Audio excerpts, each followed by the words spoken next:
What if I told you that the water you drink is being hoarded, controlled, and monetized by the very corporations and governments that are supposed to serve the public good? While millions of Americans pay for their water, corporations are raking in billions by privatizing and manipulating this most essential resource. Who's really in control? Why is water suddenly becoming a tool of world power? Today on MKUSUAL, it's like MK Ultra, but more normal. I'm Nick. I'm here with Dennis, and we're here with you, We're all together. the people who like to subscribe and share our videos. My mom's sick of getting them. My mom comments every episode. She says, "Stop. You told me these wouldn't show up on my feed." If you told me that, I would believe you. Unfortunately, I would believe all of that. Well, while we're told that we're running out of water, the truth is a little more sinister. We're not facing a natural disaster or scarcity. We're facing a manufactured shortage driven by corporate interests. Let's break this down. Nestle. You ever heard of Nestle? I was going to ask first if it was Nestle. Start with good old Nestle. Got us by the balls. Got us by the salty chocolate balls. A company that made $92 billion in 2020 has been bottling water in some of the driest areas in the U.S., including California and Michigan, selling it back to the consumers at exorbitant prices. And here's the kicker. They're doing it even as locals face water shortages and are told to conserve. Nestle has continued to extract water from California during severe droughts and wildfires, bottling it for pennies and selling it for $1.50 a bottle. That isn't less, of course, you run a comedy club, then you buy them for 30 cents a bottle and sell them for $3. It's less than 30. Oh, dear Lord. In Michigan, during the Flint water crisis, Nestle was allowed to continue pulling water from the Great Lakes region, despite the fact that thousands of residents in Flint were drinking toxic water, according to The Guardian. Water is no longer a public utility, but a commodity, and the wealthy are cornering the market, Nick. I had this hippie, very, very crunchy dude friend in like 2011. He said, just you wait. They're going to sell us our money, our water, and our air back to us. Those will be the last commodities. Oh, man. Isn't there already oxygen bars places? The man never wore shoes. I don't think he owned shoes. And Well, I believe him, man. That sounds like a trustworthy source. he was at, yes, he's a very intelligent dude.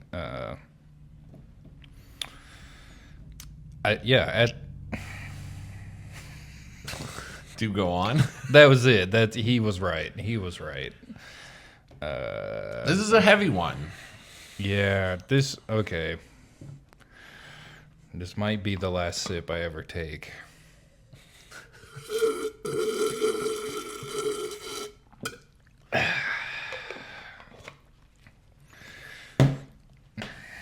Okay. That cost me $19 You're right, though. in They my are. life. He's right. I mean, it's going to happen. Yeah. So let's see here. The control of water beyond economics and the control of water as power. Let's look at how nations are using water as a geopolitical tool. Let's look at the Grand Renaissance Dam on the Nile, built by Ethiopia. The dam has the potential to reduce Egypt's water supply by as much as 25%. This is a deliberate manipulation of the most vital resource, water. Egypt views it as a weapon and has already led to international tensions. This is about more than water scarcity, it's about water control. The Ethiopians are saying this. The Ethiopians are using the dam as a weapon against the Egyptians. Oh, against I see. Okay. Well, that makes sense. You would think this would be the topic of more international treaties, which is just being manipulated by corporations. Yeah, they have huge lobbying power, as we know. And like many of pharmaceutical, agriculture, any other industry, I'm sure there's like a revolving door of people who sit on Industry capture. Yes, that's the term. You can't talk about regulation. This, for me, is one of the better libertarian arguments. I've heard this. Yeah. Water is a human right, hands down. That shouldn't even be. It should not be commodified or owned privately.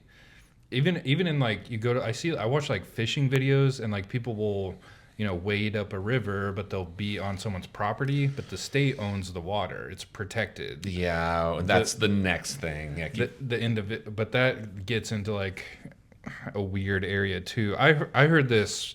I became aware that this was a problem.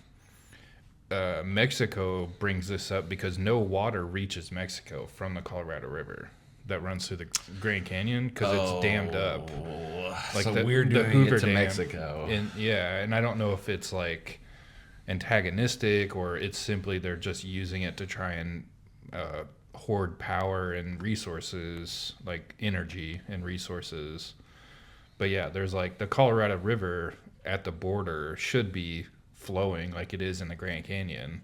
Oh wow. And it's literally they have to build like causeways, like cement causeways to even get any water.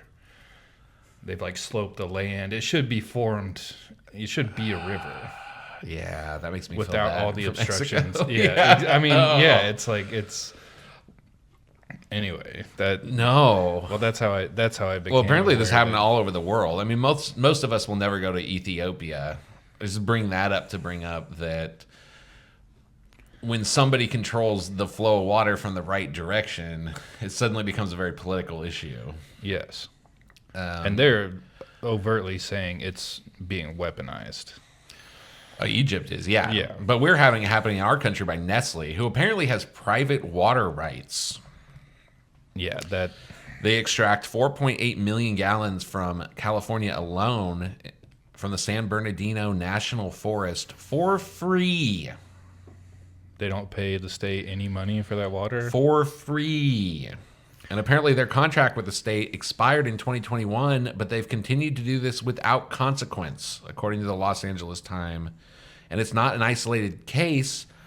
Companies bottle water from public sources across the country, all while the price of water utilities rise. The power players are using the resource to manipulate prices, create scarcity, and maximize profits. Dude, are just basic monthly water bills, you almost might be better off if you didn't have to shower. You might just be better off buying a bottle of water every day. I mean, I think everybody out there, our utilities everywhere, but they're taking millions and millions of gallons for free to sell back to us. This is the whole economic development bullshit. In a state notoriously plagued with drought. That's just the one being used as an example because it's so unconscionable, but it's happening everywhere. I mean, they were doing it to Flint, and they're doing it any place there's a public water that they can get a contract. They're just taking it and selling it back to us.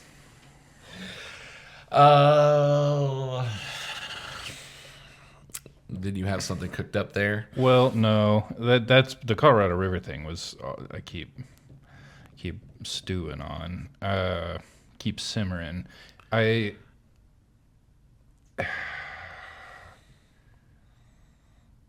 Flint thing, unconscionable California thing, but you're right.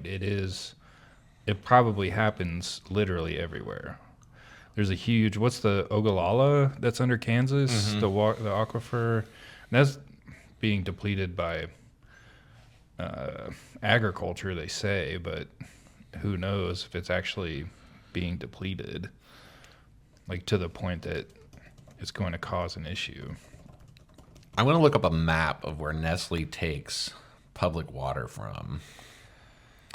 Florida, Michigan, Canada, the United Kingdom.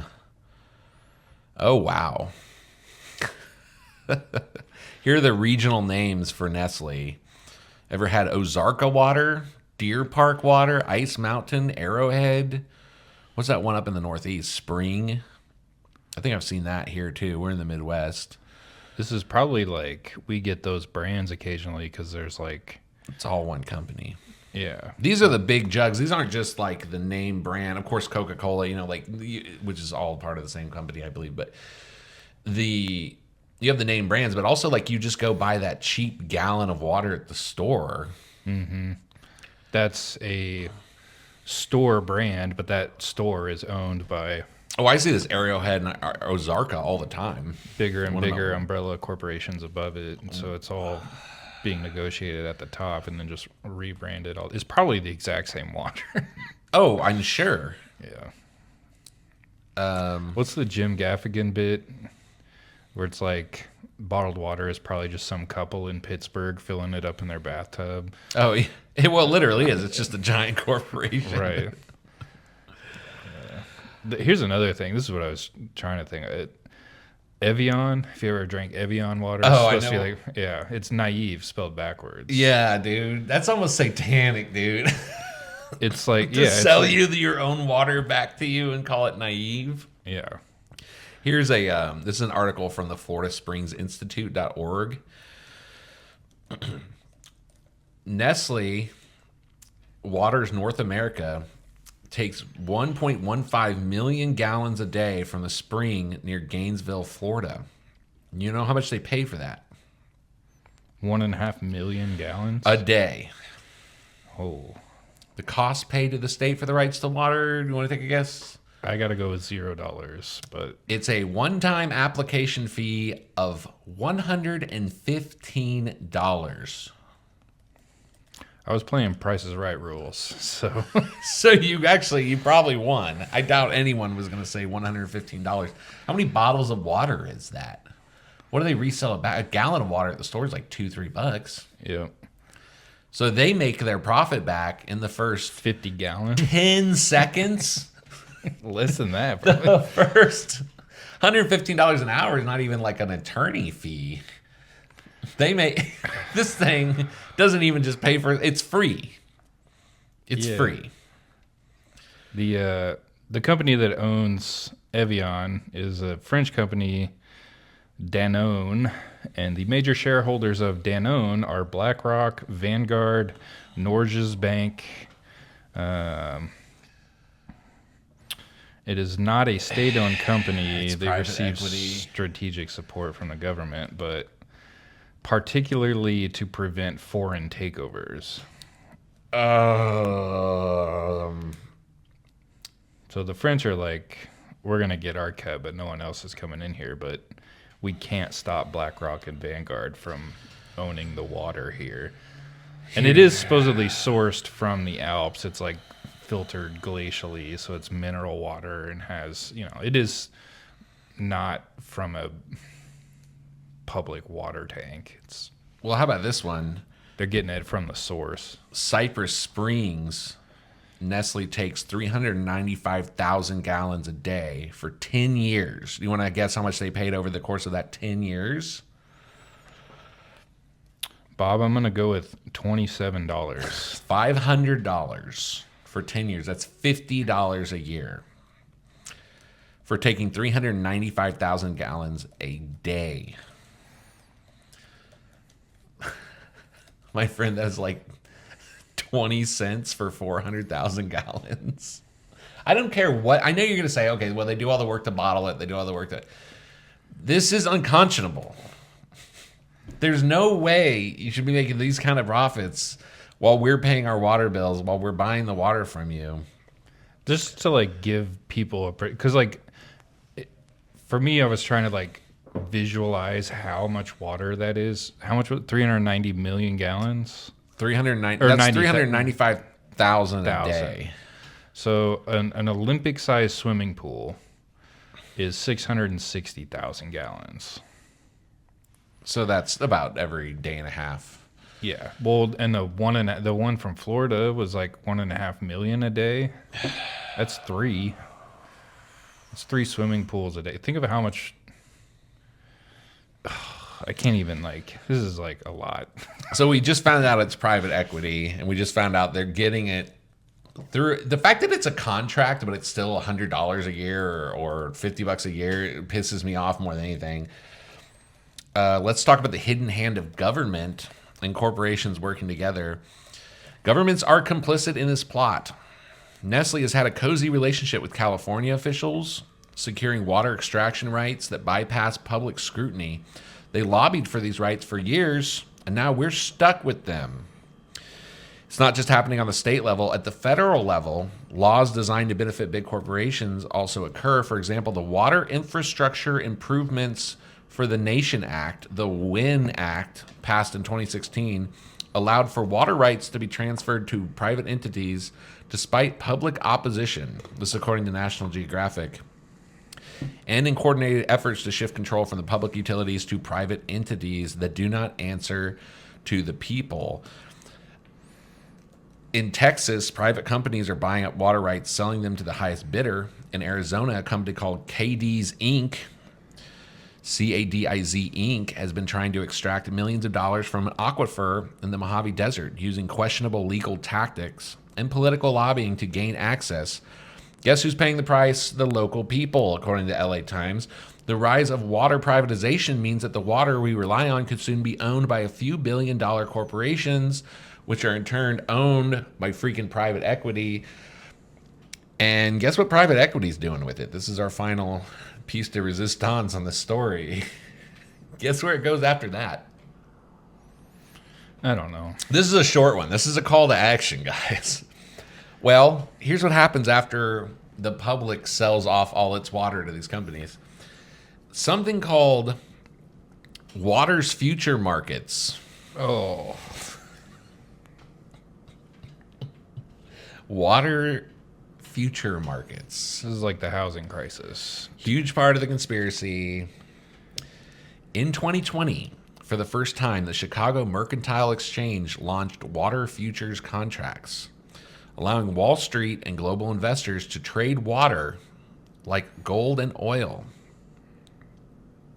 Hedge funds and private equity firms, investors are betting on water scarcity to drive prices up with no regard for people who are literally dying from lack of access to water.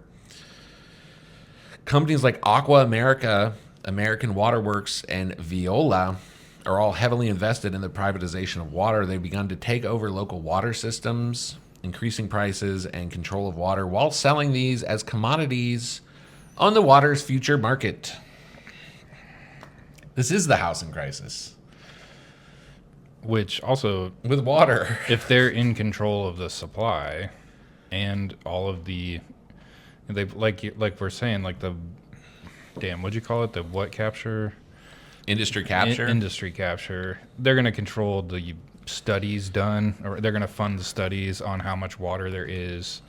They're going to, open the nozzle or close it, and that'll manipulate the futures.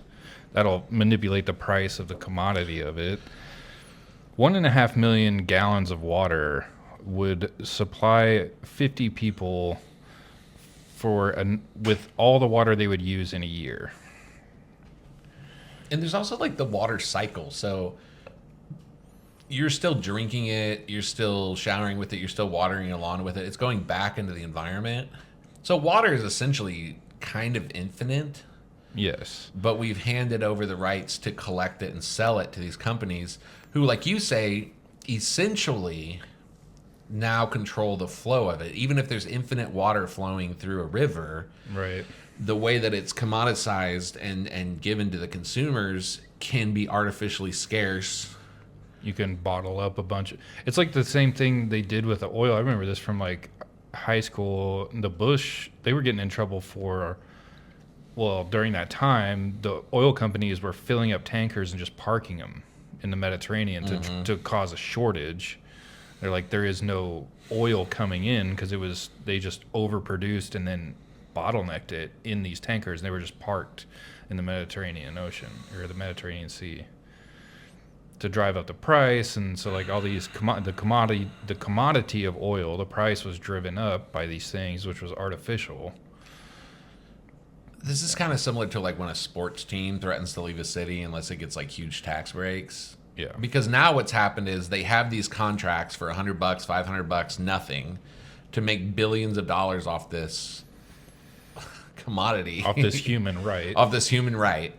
And then they control how much they put into the market. And then they can bet in the market through the exchanges on Futures are bets. on less water, which they can control the flow of.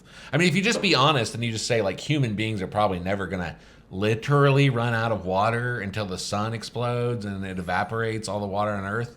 It's an insane thing to be turning it into a futures contract or a security.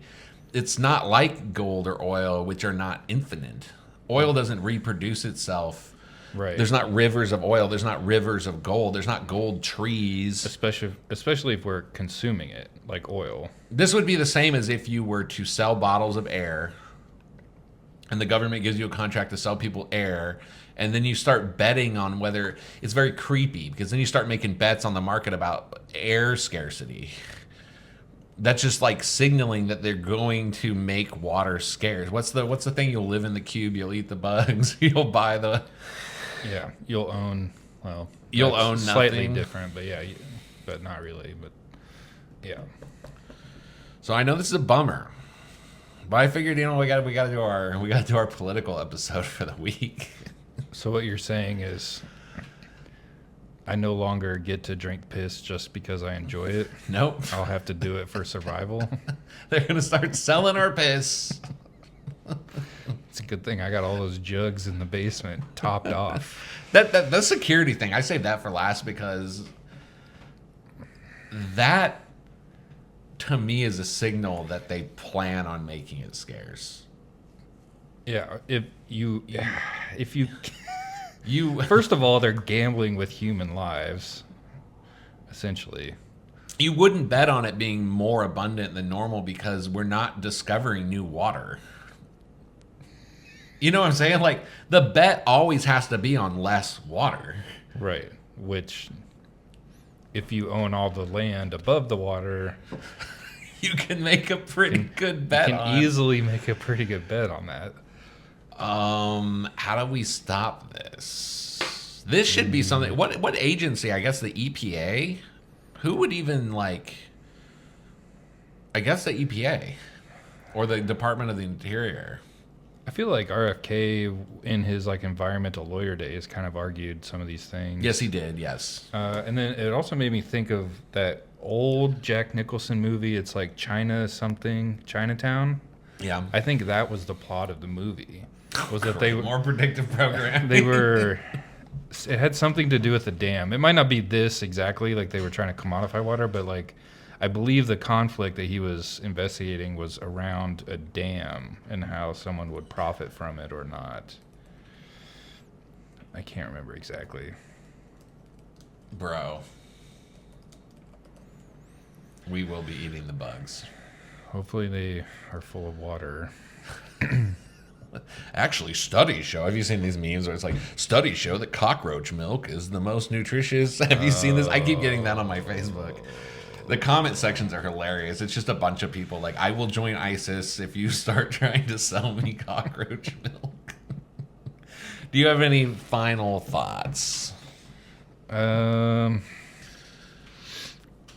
Don't let this happen to you. yeah, I don't know. This is Share like, this video. Get the word out. Tell somebody.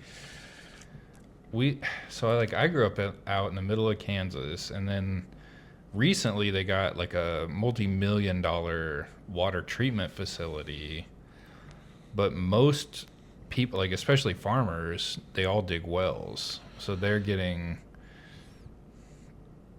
water straight out of the ground. You pay for the well, which is a few $1,000s, and then you pay for the electricity to run the pump, and that's your water bill. Yeah. And it's also the other thing. See, that's fair. Right. The other thing is like a lot of places make it illegal to capture rainwater. Yeah, that's a whole other And- legal. Yeah. and- The federal government can they can technically regulate like a pond on your private property Yeah. because all water is part of the flow of interstate commerce. Oh. They're going to make it illegal to be a hermit. There's going to be no opting out. They're going to make like solar Right. panels, Yeah. heavily regulated eventually. The plot of that movie was they were trying to divert water supply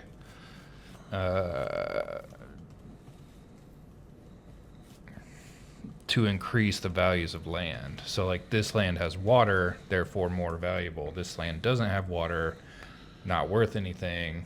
And that can be used to like manipulate actually buying land. They'll just dry up a river, buy it up cheap, and then open the dam up again. Yeah. So I don't. This is scary. I'm gonna get back to my hole in the backyard. Keep digging. Gotta hit water someday. All right, like and subscribe. If you see a flood in our neighborhood, no, you didn't. Bye.